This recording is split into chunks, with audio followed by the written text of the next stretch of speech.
Hello guys, how's it going? My name is Dalaran, and in today's video I want to do an overview over all the class changes happening to every single class in the game in patch 8.1. Now patch 8.1 is going to be a pretty big patch when it comes to class changes, and I will have my links down below of where you guys can go read every single detail. But what this video is meant to do is to give you guys a basic idea of what's happening, some of the notable things with certain specs, some of the more notable changes of how classes are going to evolve in patch 8.1, and it's all really going to be down and condensed into a very short, few words version. So without further ado, in case you guys were wondering which class would be worth leveling or what's looking good in the next patch, hopefully this video will give you a little bit of an idea of where they're headed with Blizzard and World of Warcraft in the next patch for Battle for Azeroth. Without further ado, let's begin. We're gonna start off in alphabetical order with Death Knights. When it comes to Death Knights, what Blizzard is trying to do is make Frost and Unholy a little bit more tanky, while Blood DK needs to be brought down a little bit for Mythic pluses. So they passive for Veteran of Third War is going to be flatline the same for all three specs. It's simply going to increase your stamina by 10% compared to the Blood Death Knight, where it increases your stamina by 60 and armor by additional 15%. I very much doubt this is going to make Blood Death Knight a lot less tanky and less good for Mythic pluses, and a lot of other Blood Death Knights believe that it's simply just going to be a slight nerf, but it's not nearly as bad as it sounds.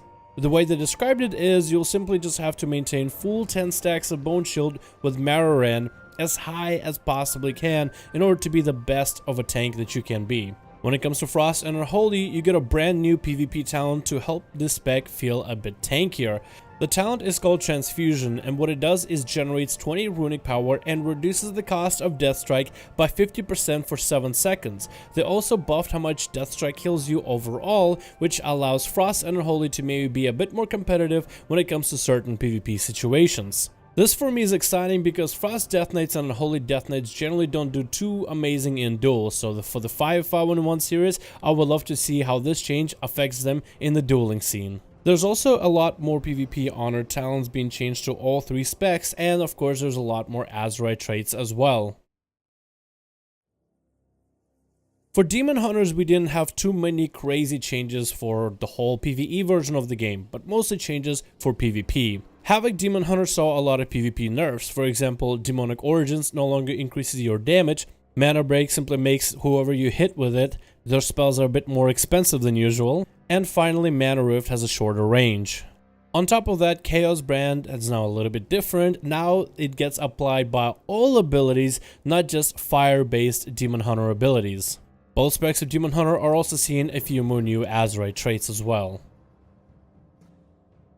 For Druids, we have first of all Boomkin, and your mastery overall has been buffed, especially in department of empowerments. Talents like Stellar Flare has been buffed, while Twin Moons on the other hand has been nerfed. Ferals have gotten crazy new changes. Feral Rip has now constant damage, and the common points simply modify the duration, very similar to Assassination rogues. Ferals have gained their mastery change, where now it includes finishers, so Bite is going to be buffed by your mastery. Ferals also have gained a lot more competitive AoE talents in a whole separate row just for themselves.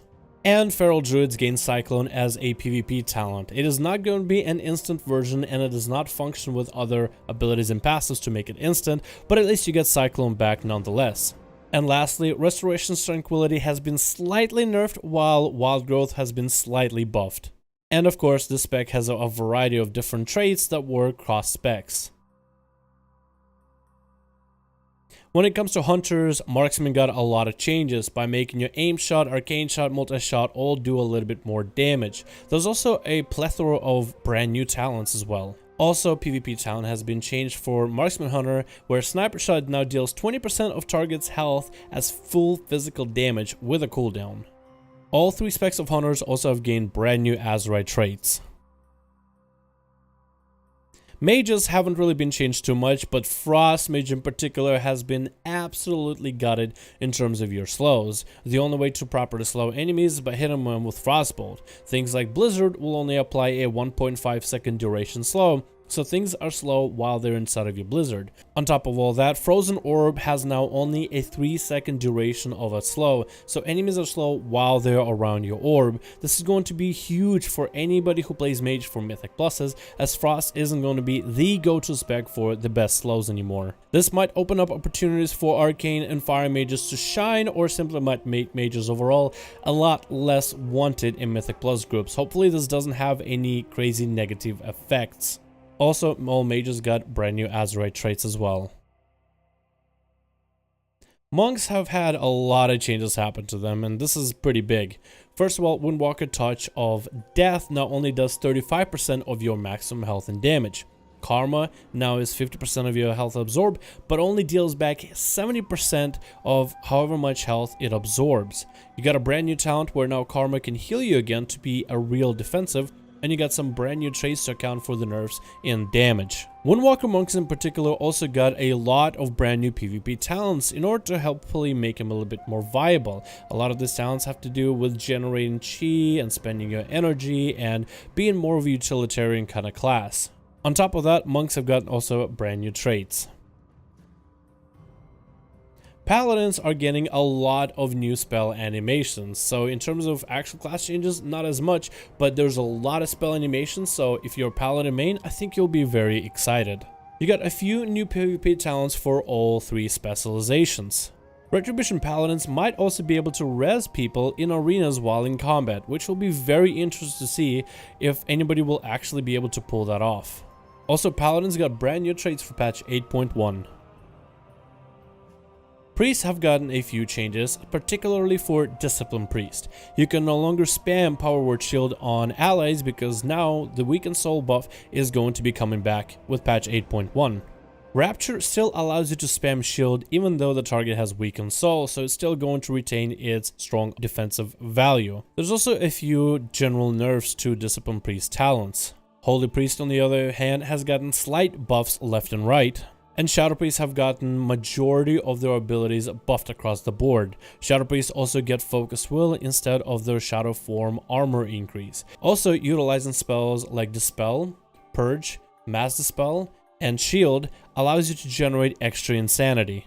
There's also a lot more variety of different talents that are actually competitive for Shadow Priests in 8.1. Priests are also getting brand new traits in patch 8.1 as well. Rogues didn't get the craziest changes to patch 8.1. In terms of PvE, we're basically the same. In PvP, all rogues get Shiv back as a PvP talent, which now applies all 3 poisons, Deadly, Wound, and Crippling for all 3 specs. With that being said, Assassination also lost an Honor talent, allowing you to have a passive PvP wound poison. For Subtlety Rogues, we got a buff and a nerf. Shuriken Storm damage itself has been buffed slightly, but the actual Shuriken combo effect for a big eviscerate has been slightly nerfed. All 3 specs of Rogues are getting brand new traits, and you have some older traits that are making some changes. For Shamans, you get a lot of changes, especially for Elemental. There's huge changes to LA Shaman playstyle. There's a lot more focus on lightning bolts and tries to tone back a little bit of focus of that late game Earthshock heaviness. There's also a plethora of talent changes for Elemental Shaman to hopefully make it a little bit more playable and enjoyable. On top of that, Lightning Lasso PvP talent is now insanely strong and deals good damage while stunning the enemy. Enhancement Shamans also have gotten some class changes to be a little bit more competitive. There's no brand new talents, they're simply adjusting the numbers of all the talents in all the rows in order to try to help them be a bit more even with each other, buffing talents that are bad but also nerfing the talents that are good. Also, all the Shaman specs are getting brand new traits. Warlocks are very similar to Rogues as they're not getting too many crazy PvE changes. But you do get one that's very interesting. It's a brand new PvP talent for Demon Armor. If anybody remembers, Warlocks actually had Demon Armor as a baseline spell, and they're getting it back as an honor talent, which is interesting. The ability itself reads, it increases your armor and health, which will be insanely good and might make you a bit less squishy against all these melee classes. Demonology Nether Portal is much stronger now, costs a lot less in terms of shards, but has a slightly shorter duration, which might make that talent actually viable now in PvP or PvE. On top of all this, we're getting brand new Azeroth changes to Warlocks and brand new Azeroth traits. For Affliction in particular, there's actually some great game changers. For Warriors, we don't have too many PvE changes. First of all, PvP Arms Warrior is getting some buffs and some nerfs with your talents. But for the most part, it looks like it will generally still be decent. For Protection Warrior, Ignore Pain is finally off of GCD, and Shield Block as a cooldown is a little bit lower. And it looks like Blizzard is trying to allow warriors really breathe a little bit, especially for the tank spec, as Protection is getting 5% more stamina and 5% more armor based on strength. This class also is getting brand new traits for every single spec. If you guys want to read the detailed version of all the different class changes talked about in this video, you guys are more than welcome to check out links down below. In this video, I just kind of want to give you guys a shorter version of the full list and give you guys a little bit of an idea where all the classes are heading into and what major changes might be coming out with them, or any notable changes coming out with them in patch 8.1. Thank you guys so much for watching. I do hope you enjoyed, and I'll see all of you guys in another video.